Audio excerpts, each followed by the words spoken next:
Mga kabayan, mga katambay, si Kamanong po, nagbabalik po muli para po magkomento po sa inyo. Samahan niyo po ang inyong lingkod dito po sa Tambahay mga kabayan, mga kabayan. Magandang umaga po muna, tanghali, hapon, gabi. Madaling araw po sa ating lahat, saan man sulok ng ating bansa o saan man sulok ng mundo tayo naroon. Maingatan po tayong lahat. Umpisa na po natin mga tambay. Ito po, komentuhan po natin mga tambay. Nagkaroon po ng unity. Itong tinatawag na Unity Walk para po sa ating dating Pangulong Duterte sa The Hague, dito po sa Netherlands, sa ICC mga katambay. At pinangunahan po ito ng ating mga kababayan na talagang walang sawa, talagang ang suporta po at pagmamahal sa dating Pangulong Duterte ay hindi po matatawaran mga kababayan. Ganyan po ang leader.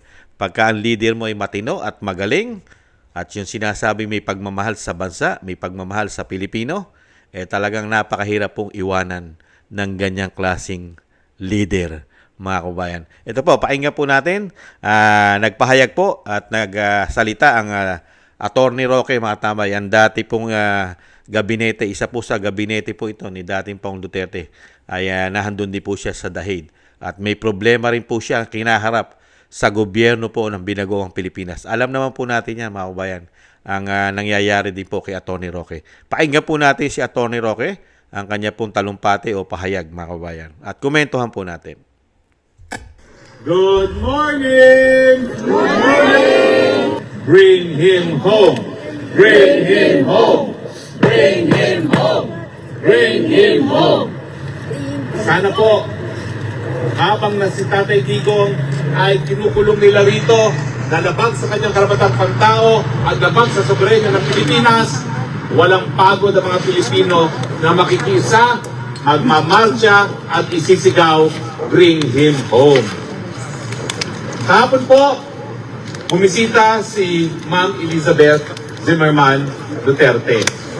At ang sabi niya, si Tatay Digong in good health, pero balat at buto na. Alvin Tourism, good morning ba? Good morning people watching all the last assist of here today. Thank you, Alvin. Hindi naman po kayo magtataka siguro kung bakit Thanks, ganyan Alvin. pumaya si Tatay Digong. Sino nga yun? Nandyan po yung nawalay sa pamilya, nandyan po yung kinulong sa isang dayuhang lugar, Trulgan sa nandyan yung pangyayari na kanyang Shout out. kinasusuklaman ang siya ay husgahan ng mga dayuhan sa mga krimen na di umano'y nangyari sa Pilipinas. Naintindihan ko po ang sama ng loob ng Tatay Digong dahil lahat ng kanyang pinaglaban sa kanyang 80 anyos pamumuhay Kaya nga, para bagang tinapakan at binaliwala ang pagiging malayang bansa ng Pilipinas. Masama po talaga ang loob ni Tatay Digong dahil walang karapatan ang kahit sinong dayuhan maghusga sa Pilipino dahil tayo isang malayang bansa, gumagana ang hukuman, republika at soberenya. Alam ko po morning Alvin. na talagang masakit na mawalay rin siya sa kanyang mga mahal sa buhay. Pero mahigit pa dyan, yung kanyang pagmamahal sa bayan. Kaya nga po, patuloy tayo dapat magsama-sama at manindigan na lahat ng mga mamamayang Pilipino, lahat na nagmamahal sa demokrasya, lahat na nagbibigay importansya sa karapatan pantao, kinakailangan magsama-sama at magsabi, hindi karapat-dapat na mangidnap para di umano ay mabigyan ng katarungan ang di umano'y mga biktima. Hindi maitutuwid ang pagkakamali sa isa na namang pagkakamali.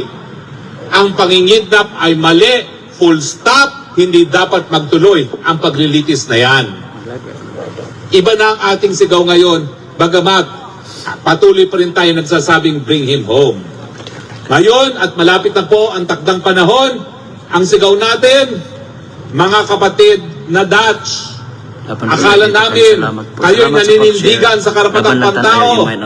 Heto ang Tatay Digong, nalabag ang karapatang pantao, kinidnap, pinagkait ang kanyang karapatan to due process. Papayagan nyo ba yan? Papayagan nyo ba ang isang biktima ng paglabag ng karapatang pantao na manatili sa isang kulungan na nasa lupain ng Holland, binabantayan ng mga Hollander? Mga Europeans, nung panahon ni Tatay Digong, human rights kayo ng human rights, paano ngayon? si Tatay Digong ang human rights na labag, nasa ang inyong mga sigaw?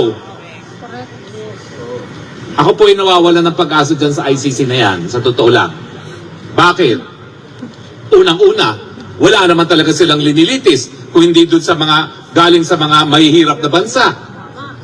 Kaya lang naman siya linitis kasi pinulaan yung prosecutor na taga-Africa na ang pinupuruhan lang niya puro African. Kaya nga para sabihin hindi lang puro African, kumuha ng ibang kulay, kayo manggi si Tatay Digong. Nasaan yung mga kaputian na pumapatay ng libo-libo ngayon sa Gaza Strip? Nasaan yung mga lumusob sa mga bansa na labag sa United Nations Charter gaya ng Iraq? Yung pamumbomba ngayon sa Iran na labag din sa ating UN Charter. Bakit hindi na pananagot yung mga bansang mga makapangyarihang, mga bansang, ayaw ko sana sabihin, ng mga puti? Ako po, tama sa po. Talaga bang mga ibang kulay lang ang lilitisin ninyo? Tama. Sa pamamagitan pa ng pangingidnap?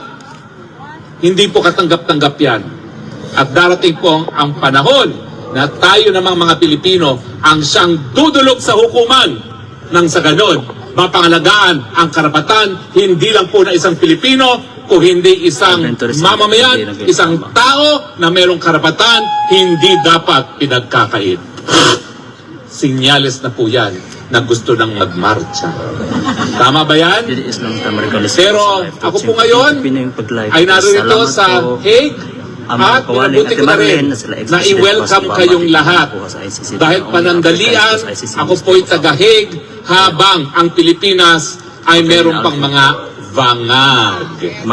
Asame sa MJ. At tapos siyempre po, habang nakakulong si Tatay Digong, patuloy tayo magtitipon-tipon at magmamarcha. Ang sigaw pa rin ay Bring him home! Bring him home! Bring him home! Muli po, maraming salamat sa inyong pagdating. Welcome to The Hague.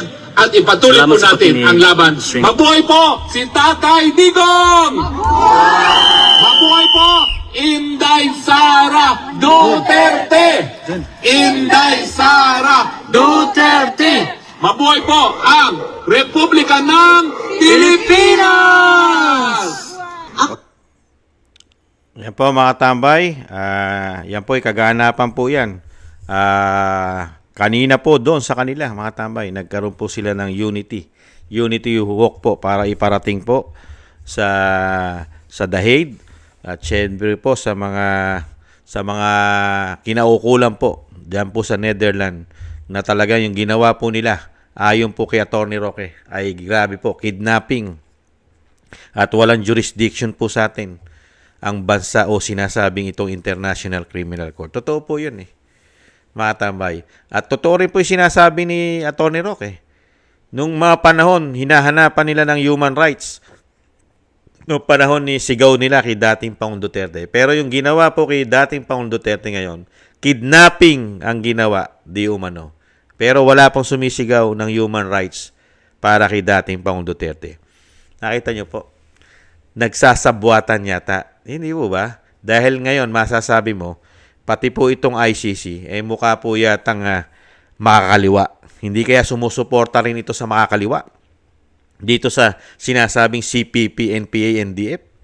Grupo kaya ito na mga communist din kaya? Di umano? Itong ICC? Mga kabayan, nakita nyo po, napaka one-sided po nila. Kaya nga po ito pong ICC, malaki po problema nito sa buong mundo. Dahil tama po yung sinasabi ni Atty. Roque. Wala pong alam litisin ito kung hindi po mahihirap na bansa. Mahirap na bansa lang po nililitis ito. Yung binabanatan po ni dating Pangulong Duterte noong araw yan, di ba? Yung mga karamihan na nililitis ay puro taga-African.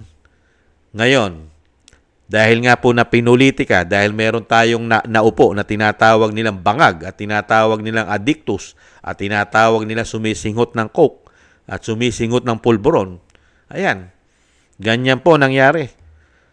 Ang ating pamahalaan ay nakisabwat na rin po yata sa grupo ng makakaliwa. Hindi kaya. Kaya po nagkandaleche-leche po ang ating bansa. Nakita niyo po, wala na halos nagtitiwala sa ating bansa. Dahil nagkaroon tayo ng gobyerno na ganito. Halos po, Niyurakan mo ang ating bansa. Pati ang ating soberenya. Niyurakan mo. Nakipagsabwatan ka sa mga puti. Dito po, mga tambay, dahil sa sobrang pamumulitika, demolition job. Talagang ganun eh. Dahil nga po, mga kabayan, dahil talagang magkakaganon, dahil kung ikaw ay ganit at gahaman, greedy. Greedy ka sa lahat, kapangyarihan, pera at may bonus pang pulburon. Yan, sinabi ng Vice President yan. Kaya po dito mga kababayan, hindi naman po lulubay ito. Kaya nagpapasalamat po tayo sa mga kababayan natin na talagang yung suporta po ay talagang mahigit 100 araw na po. Mahigit 100 days na po na sumusuporta. Talagang hindi po nila iniiwanan ang ating dating Pangulong Duterte. At syempre po, nahandyan po si Atty. Roque na alam natin na may problema po yan. At ginigipit din po yan ng gobyerno.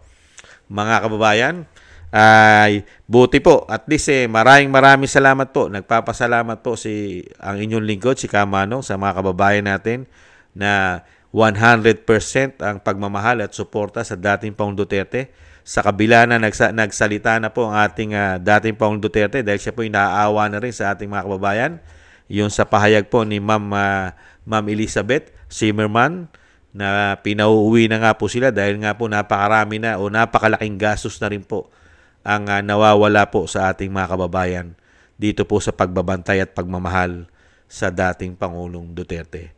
Di po ba? Kaya nga po yung sinabi rin ni Ma'am Hanilit ang dating Pangulong Duterte ay sobrang payat na. Napakapayat na. Iba na. Payat na siya nung mga panahon na siya ay dinakip. Ngayon halos doble na po ang kanyang ipinayat. Dahil po sa sitwasyon. Kahit sabihin po natin na maayos ang kulungan, malinis ang kulungan niya, at siya hindi sumasala sa pagkain, ang tanong, hindi naman po siya nararapat na siya ay nandyan. Hindi po siya dapat ikulong dyan. Una-una, wala po siyang kasalanan. Trabaho ng isang presidente na protektahan mo ang iyong bansa. Lalo-lalo ko ito'y nasa narco-politics na. Di ba? Nasasakop na tayo ng masasamang tao, masasamang politiko, nung mga panahon na siya ay Pangulo. Trabaho po ng Pangulo yon. Trabaho ni dating Pangulong Duterte yon. Di po ba na proteksyon na ng matitinong tao? Pero sa kabila po ng itinanaw po ng yung ibig sabihin yung ginawang sakripisyo ng mahigit 80 anyos na politiko na katulad ni dating Pangulong Duterte, ang hindi lang po naka-appreciate yung mga swapang, ganid, greedy sa kapangyarihan. Pero tayo, nahandun po yung appreciation natin. Na-appreciate po natin lahat ng ginawa niya. Nakita po natin yung kanyang sakripisyo, yung kanyang ginawang trabaho. Di po ba? Wala po siya halos pinalagpas sa mga problema ng ating bansa sa 6 na taon ay natugunan niya lahat, lalo-lalo po ang pandemya. Hindi po ba? Hindi po katulad ngayon na nakaupo. 3 taon po tayo binigyan ng problema at kahihiyan at ibinaon pa tayo sa utang at wala pong nagagawa sa problema ng bansa. Kahirapan, nagmamahalang bilihin, kakulangan sa trabaho, hirap na hirap gampanan, mga kababayan. At dadalhin pa tayo sa gyera nitong nakaupo ngayon. At dadalhin pa tayo sa kapahamakan, lalong-lalo sa plano nila na gawin po ang bansa natin, nagawa ang panambala ng ibang bansa, ng mga puti. Puti na naman. Mahilig po sila sa puti. Nagpapakaaso po sila sa puti, mga kabayan. Bakit kaya? Dahil kaya meron kaya itong pera? Hindi kaya? May money involved? At kikita rin sila ng malaki? Hindi kaya? Nagtatanong lang si Kamanong. Kaya dito po mga tambay, yung sakripisyo po ng ating dating Pangulong Duterte, yung kanya pong yung ginawa niyang pagmamahal sa atin at sa ating bansa, ito lang po ang nahita niya. Nahita niya po. Dahil dito sa mga nagpakabalat kayo, nagbait-baitan, akala mo mga anghel. Nung nilalapitan nila ang pamilya Duterte, akala mo sila mga anghel. Nung sila'y nakapwesto na, anghel pa ba sila? Mababait pa ba sila? At ano ang ginawa nila sa ating bansa? Lalong-lalo po sa dating Pangulong Duterte. Kidnapping. Nagsabwatan ng gobyerno. Ngayon, Sila pa ngayon ang ubod ng gagaling dahil nagkampi-kampi na po sila. Wala na pong bumabatiko sa kanila. Maliban lang po sa mga vlogger at mga Pilipino na matitino ang utak na nakakita ng mali at tama. Pero ngayon, ang ating mainstream media, halos lahat sila, di umano, walang nakitang mali. Walang batikos sila sa gobyerno. Bakit kaya? Yan ang malaking tanong. How much? How much? Sana po mga kabayan, itong ICC, mga kabayan, ay sana po ito ay mabigyan po ito ng mabigyan ng matinding problema po ito. Lalong-lalo po sa buong mundo. Sana po makita po ng malalaking bansa dahil ito pong ICC, nakita naman po natin ang kanilang trabaho. Sila po ay nagtatrabaho lang sa mahihirap na bansa. Never silang nagtrabaho sa mayayamang bansa. Never nilang nakita ang pagkakamali at ang sinasabing mga paglabag sa human rights ng mga malalaking bansa. Wala. Kaya nakita po natin kung paano po ito mamulitika. One-sided po ito. At nagagamit po yata ito. Pera-pera po yata ito, mga kababayan. Kaya ito po, hindi po lulubay ito. Lalong-lalo kung patuloy po ito nagkakapera sa ating bansa at may umuugong pa rin po dyan, mga tambay. May umuugong pa rin na hindi lang po si dating Pangulong Duterte ang kanilang peperwisyuhin. Di umano, nahandyan pa sila Senator Bato, mga kabayan, at si Senator Go na pinagpaplanuhan din po yata nila yan, mga kababayan. Dahil po, talaga pong lahat po yata ng sumusuporta sa mga Duterte ay talaga po yatang i-abolish na yata ng mga sinatawag na mga bangag di umano. At ganyan din po ang nangyayari sa ating Vice President, mga kabayan. Talagang pinipilit po nila. Pinipilit po talaga nila lahat para po yung sinasabing wag na silang mawala sa kapangyarihan. Sana po dumating po ang panahon at sana po mabilis po. Sana po sa lalong mabilis ay katigan po ng katotohanan. Ang katotohanan po sana ang maghari. Ang kabutihan po sana ang maghari dito po sa nangyayari kay dating Pangulong Duterte. Sana po dito po sa ICC na ito na masyado po silang bias at yung sinasabing ang ginawa nilang kapalpakan, pinag-obra nila, ang dating Pangulong Duterte ay kidnapin ang bansa niya, ang gobyerno na namumuno ngayon, sana po ito ay makita, mga tambay. At meron po sana ritong birahin po sana ito. Yan po ang iniintay po ng inyong lingkod na meron po rito malalaking bansa na questionin po nila ang ICC lalo-lalo sa ginawa nila na pag-aresto o pagtanggap dahil bansa po natin na naghatid yan eh.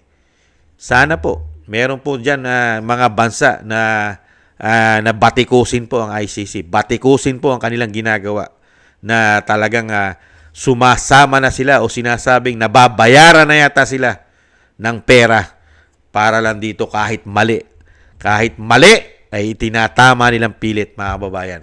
Yung sila'y sigaw ng human rights pero yung kanilang tinanggap na dating Pangulong Duterte ay ayaw nilang bigyan ng human rights.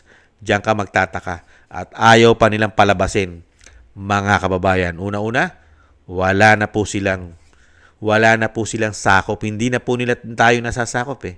Di po ba? Umalis na po tayo dyan sa walang kakwenta-kwentang ICC na yan. Hindi po ba? Hindi na po tayo nasasakop dyan. Kaya nga lang po, bigla po tayong nasakop nung may dumating pong biyaya sa kanila. Galing sa Pilipinas yata, na isang damukal yatang pera. Kaya po bigla tayong nasakop, mga kababayan. Ganyan po katindi. Kaya ito pong mga kababayan natin, maraming salamat po dahil hindi po nila iiwanan ng ating dating Pangulong Duterte at patuloy po silang gagawa po ng ingay para po talaga makita po ng mga kinaukulan po ng Netherlands ang ginawa po nila na pagkakamali sa dating Pangulong Duterte. At hindi lang po yon, sa buong mundo, makita po ang pagmamahal po ng majority ng Pilipino sa dating Pangulong Duterte. Dahil alam naman po natin, mga tambay, kung gaano po pinagkatiwalaan, lalong-lalo po, Kahit po yung sinasabing yung mga survey nila, 6 na taon ang survey nila. Sila pa nag-survey. Ang dating Pangulong Duterte ay hindi lumagapak ang survey niyan. Lagi pong positive. Talagang napakataas po ng kanyang mga survey. Lalong-lalo po nung huling taon niya bilang siya'y Pangulo. Mahigit 80+% po ang kanyang approval at trust rating sa ating mga Pilipino. Pero ipinatapon lang po na parang aso, mga kababayan. Nakakalungkot. Isama po natin sa panalangin at dasal na sana po loobin na makalaya na po ang dating Pangulong Duterte at konsensyahin po sana. Konsensyahin po ito po mga prosecutor po ng ICC. Sana po ay may konsensya pa sila, mga kababayan. Maraming salamat po sa mga gusto po ng ating Tambayang Makabayan sa YouTube at TikTok. At ganun din po sa mga nagko-comment, like, share, and subscribe. At syempre po sa mga subscribers po natin, maraming salamat po sa inyo, mga kababayan. Ingat-ingat po kayo. Mabuhay po kayo. Thank you po. Shoutout po sa inyong lahat. At thank you rin po sa mga biyayang pinagkakaloob po ninyo. Shoutout po. Kingston 123 ng Hong Kong, Eric Hershio ng Canada, Jake Yahoo 4531 ng Maisog, California, USA, Gina Ray Solidides ng Berlin, Germany, Julieta Silona ng Sydney, Australia, Baby Roman Ate Isa ng Cagayan, si Jem Aris ng United Arab Emirates, Jobilin Watanabe ng Japan, ako si Pilam, Ani Jo, Teodorico Erguisa Jr., si Arpel Villacorta, Wills Bubbles 5697, Rosalina RK Team 888, Michelle Yamaguchi Vlog at si Norma Garcia. Maraming salamat po sa inyo, mga kababayan, at ingat-ingat po kayo lalo-lalo po sa inyong mga paggawa.